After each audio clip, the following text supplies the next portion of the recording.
नमस्कार, मैं भास्कर चक्रवर्ती, भास्कर @365 चैनल की तरफ से मैं आया हूँ। आज एक महत्वपूर्ण टॉपिक लेके बात करेंगे, जिस टॉपिक का नाम है कॉन्टेक्चुअल और आउटसोर्स एम्प्लॉय इन इंडिया।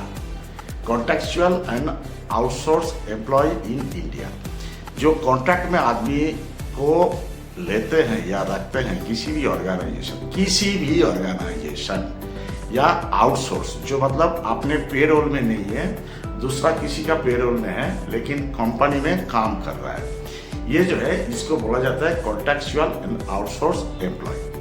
तो ये कब बने थे? ये कॉन्टेक्चुअल एक्ट जो है 1872 में बना था, 1872 में बना था। और जो है contractual labour regulation and abolition act बना था 1970 साल में, 1970 में। ये बना था कि हम पेरोल में नहीं रखेंगे आदमी को, हम जो है कॉन्ट्रैक्ट में रखेंगे लेकिन आउटसोर्स द्वारा रखेंगे, उसमें हमारा हेडेक बहुत कम होता है। और जो है इसका साथ जो है आपको जो है ईएसआई और ईपीएफ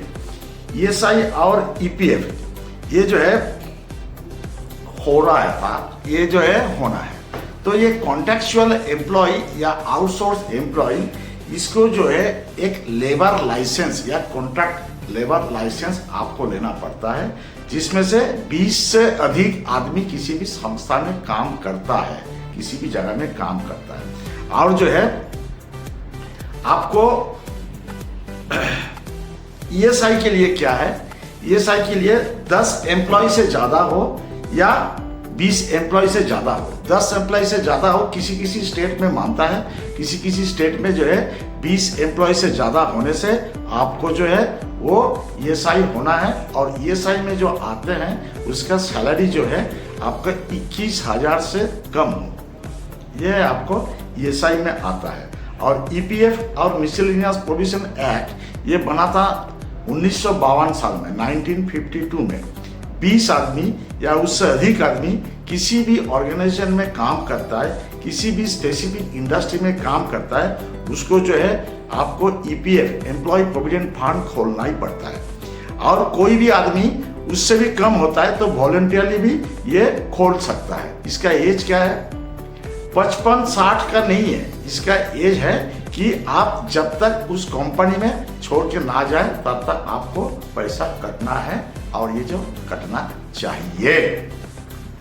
अभी हम बात करेंगे ये कॉन्टेक्चुअल और जो है आउटसोर्स। कॉन्टेक्चुअल और आउटसोर्स का जो है इसका पद्धति क्या है, क्यों किया जाता है, तो इसमें जो है हमारा जो वीडियो है वो वीडियो को देखिए, उसका बाद मैं आपको इसके बारे में सविस्तार जानकारी दूंगा। और देखने का पहले मेरा चैनल को सब्सक्राइब कीजिए, शेयर कीजिए, लाइक कीजिए, क्योंकि हिंदुस्तान में अभी मैक्सिमम जो है कॉन्टेक्चुअल एम्प्लॉय बन गया है, क्योंकि कोई रिक्रूटमेंट तो है नहीं। एक पोस्ट रिक्रूटमेंट के आता है, उसमें से जो है लाखों करोड़ों आदमी अप्लाई करता है, तो इसमें तो सारे आदमी को नहीं मिल सकता है। तो गरीब आदमी क्या करता है, दिन मजदूर करता है कॉन्टेक्चुअल करने के लिए, कहाँ से स्टेट से आता है, आके करता है। लेकिन उसको ये जानकारी होना जरूरी है।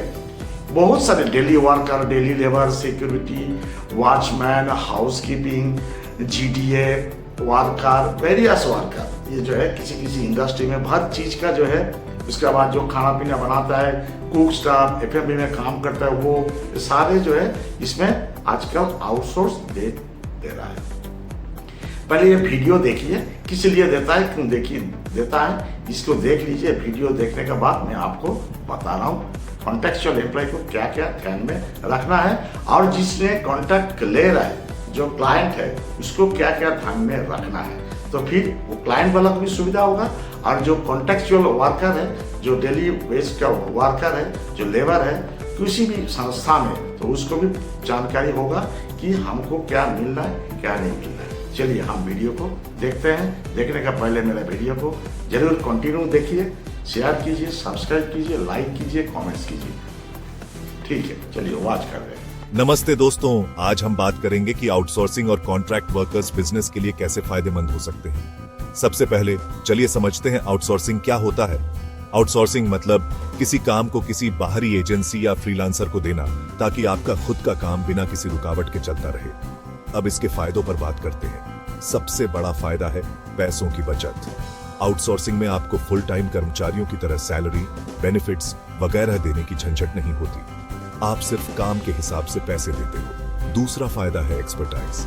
आप अपने काम के लिए एक्सपर्ट्स ढूंढ सकते हो। इससे आपकी प्रोजेक्ट्स की क्वालिटी बढ़ेगी और काम जल्दी और अच्छे से पूरा होगा। तीसरा फायदा है फ्लेक्सिबिलिटी। आप अपने काम के हिसाब से वर्कर्स रख सकते हो। काम खत्म होने पर आपको उन्हें परमानेंट रखने की कोई जरूरत नहीं। अब कॉन्ट्रैक्ट वर्कर्स की बात करते हैं। कॉन्ट्रैक्ट वर्कर्स भी बड़े काम के होते हैं। वो प्रोजेक्ट बेस्ड होते हैं और उनकी सर्विसेज भी टेम्पररी होती है। इससे आप अपने बिजनेस गोल्स को जल्दी और बढ़िया तरीके से हासिल कर सकते हो। कॉन्ट्रैक्ट वर्कर्स को हायर करना आसान होता है और वो जल्दी से कंपनी की जरूरतों को समझकर काम पर लग जाते हैं। साथ ही आपके पास अलग अलग स्किल्स वाले लोगों को हायर करने का ऑप्शन होता है। इससे आपकी टीम डिवर्स और केपेबल बन जाती है। तो दोस्तों, अगर आप अपने बिजनेस को बढ़ाना चाहते हो और कम खर्चे में अच्छी क्वालिटी का काम पाना चाहते हो तो आउटसोर्सिंग और कॉन्ट्रैक्ट। आपने वीडियो देख लिया होंगे। अभी हम बात करते हैं किसी भी कॉन्ट्रैक्चुअल एम्प्लॉय का, किसी भी कॉन्ट्रैक्चुअल एम्प्लॉय का कितना भी हो, चाहे 10 हो, 20 हो, 100 हो, 200 हो, 1000 हो, कोई भी हो, तो ये क्या करता है, आउटसोर्स कंपनी क्या करता है, क्लाइंट का पास जो है बिलिंग करता है। मेरा सबसे पहले वाला वीडियो जो है इस चैनल में वो बंगाली वर्जन में है। उसमें क्या क्या चेक करना है, नहीं करना है, उसने मैं डिटेल्स बताया है। तो अभी मैंने बता रहा हूँ, ये जो है कॉन्ट्रैक्चुअल एम्प्लॉय जो है, इसका जो है मैंने ये सही बताया, ईपीएफ बताया है। अभी इनको देखना क्या है, क्योंकि कॉन्ट्रैक्चुअल एम्प्लॉय को कभी कभी क्या है, क्लाइंट का जो आदमी अगर स्ट्रांग नहीं है बिल वेरिफिकेशन करने के लिए, तो आउटसोर्सिंग कंपनी जो है क्लाइंट को धोखा देता है, साथ साथ उसका वर्करों को, उसका लेबर को भी धोखा देता है। उससे पैसा कट रहा है ईएसआई का, उससे पैसा कट रहा है ईपीएफ का, लेकिन वो ट्रेजरी में या गवर्नमेंट का घर में वो जमा नहीं करता है। तो उसके लिए क्या है, अगर वो बिल सबमिट करता है, बिल सबमिट करने का बाद पहला वाला बिल तो चेक करना है, नाम वाइज चेक करना है। उसके बाद सेकेंड महीना में जब बिल देता है, उस बिल में आपको उनसे मांगना है कि हमारे पास हम क्लाइंट है, हमारे पास जो आदमी को आपने एंगेज किया है उसका जो है आपको जो ईपीएफ में जमा किया उसका ट्रेजरी चालान एंड लिस्ट, और ईएसआई में जो जमा किया उसका जो है आपको पैसा का अमाउंट और उसका लिस्ट होना चाहिए। और हर कॉन्ट्रैक्चुअल वर्कर को पूछना है कि भाई तुम्हारा ईएसआई कार्ड बना कि नहीं, तुमको ईपीएफ का यूएएन नंबर मिला कि नहीं, ये सबसे पहले जानना है। ये जानोगे तो आपका वर्कर, आपका कॉन्ट्रैक्चुअल लेबर आपका सेफ है। क्योंकि किसी भी दुर्घटना घटने से आपको जो है वो, आप जो है प्रिंसिपल एम्प्लॉय है, आपका भी कुछ रिस्पॉन्सिबल बनता है। तो किसी भी दुर्घटना घटने से आपको जो है जवाबदेही करने हो सकता है। उसीलिए जो है ये चेक करना बहुत जरूरी है।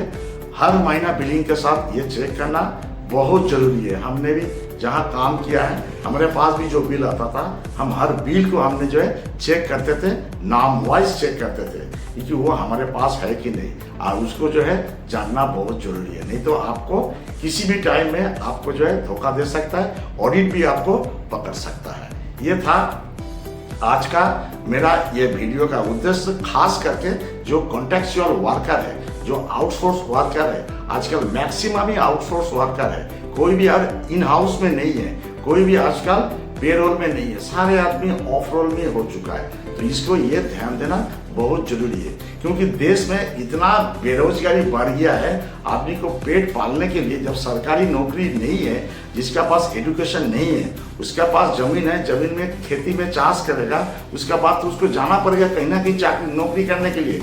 उसको आउटसोर्स वाला जो है उसको जॉब दे देता है, उसमें इतना क्रेडेंशियल नहीं देखता है, कहीं कहीं जगह पे देखता है अगर वो स्किल्ड वर्कर हो तो देखता है, अदरवाइज नहीं तो जो है वो इतना नहीं देखता है। उसको वर्कर कैटेगरी में डाल देता है, लेबर कैटेगरी में डाल देता है, और हाई रिस्क जॉब उससे कराता है, जो उसका हेल्थ के लिए हानिकारक है, उसका लाइफ के लिए हानिकारक है, उसका परिवार के लिए हानिकारक है।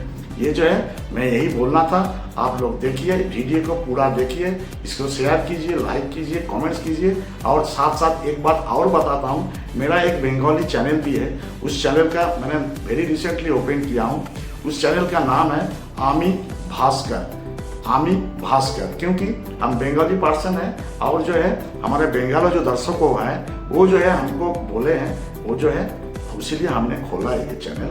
हम उसके लिए भी वीडियो बनाते हैं, उसके लिए भी शेयर करते हैं। तो हमारे चैनल को दोबारा पुनराय बोल रहा हूँ, सब्सक्राइब कीजिए, शेयर कीजिए, लाइक कीजिए, कमेंट्स कीजिए और कैसा लगा जरूर कमेंट बॉक्स में लिखिए। धन्यवाद। आपका दिन शुभ हो, कुछ सीखिए और कुछ देश को आगे बढ़ाइए।